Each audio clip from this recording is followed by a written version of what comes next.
Kalau kita bicara tentang persoalan asesmen khusus JPTP Eselon 2B jajaran Pemda Kabupaten Konawe Utara, sejak beberapa hari yang lalu memang kita sudah membuka pendaftaran. Pendaftaran itu dari 16 jabatan Eselon 2B lingkup pemerintah Kabupaten Konawe Utara, alhamdulillah telah terdaftar sebanyak 75 orang. Tetapi setelah seleksi berkas kemarin, ada 5 orang yang gugur berkas.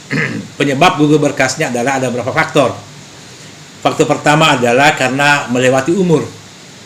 Umur itu tidak boleh lebih dari 56 tahun pada saat pelantikan.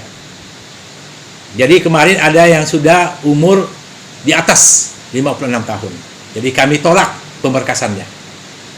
Yang kedua, ada juga yang ada sangkut paut hukum yang belum selesai kemarin.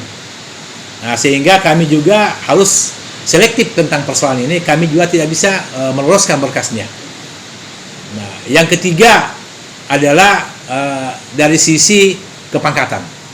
Karena kepangkatan juga itu harus minimal pangkat dasarnya adalah 4B, di bawah satu tingkat pangkat dasar adalah 3A, 4A, mohon maaf. Nah, sehingga kemarin dari 75 orang pendaftar, ada 5 orang yang dinyatakan gugur. Setelah habis pemberkasan kemarin, 70 orang yang ikut asesmen. Asesmen ini yang dilakukan oleh Badan Kepegawaian Negara Republik Indonesia Perwakilan Makassar. Kita adakan kemarin asesmen. Asesmen ini untuk menguji kompetensi dari teman-teman semua, dari 70 orang. Apa yang diuji di situ ada 9 indikator di dalamnya. Salah satunya adalah persoalan integritas. Jadi integritas itu harus dilihat betul tentang bagaimana calon pejabat Eselon 2B. Nah, yang kedua dilihat dari sisi persoalan bagaimana masalah wawasan kebangsaan. Ya, di sana harus ketahuan bahwa dia adalah orang NKRI Tulen. Yang kedua adalah loyalitas tegak lurus. Itu kata orang yang bijak seperti itu.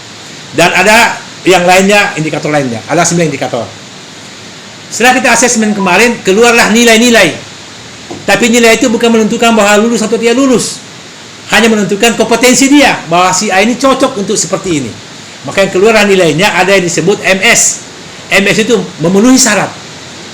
Tahap kedua ada MMS, masih memenuhi syarat. Dan tahap ketiga KMS, kurang memenuhi syarat. Nah, tetapi dari 70 orang ini, semua kami ikutkan untuk uji kompetensi. Uji kompetensi ini dilakukan oleh tim pansel. Tim pansel terdiri dari 5 orang.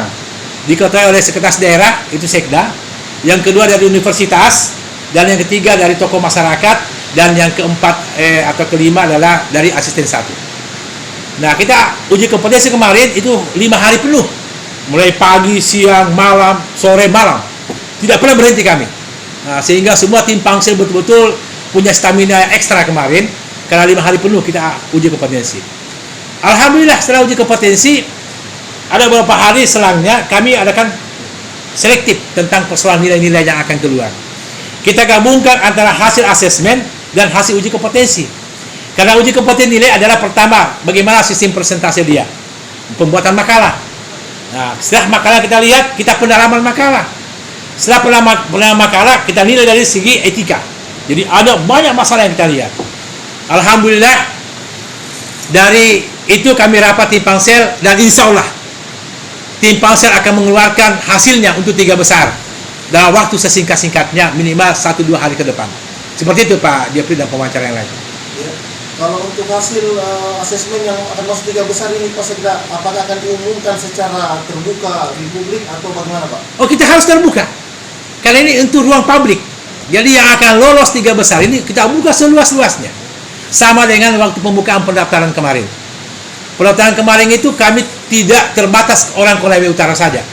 Siapa saja yang memenuhi syarat kami buka. Contohnya kemarin ada dari Koltim, ada dari Konawe, ada dari Munah, ada dari Kolaka kemarin ikut mendaftar kemarin.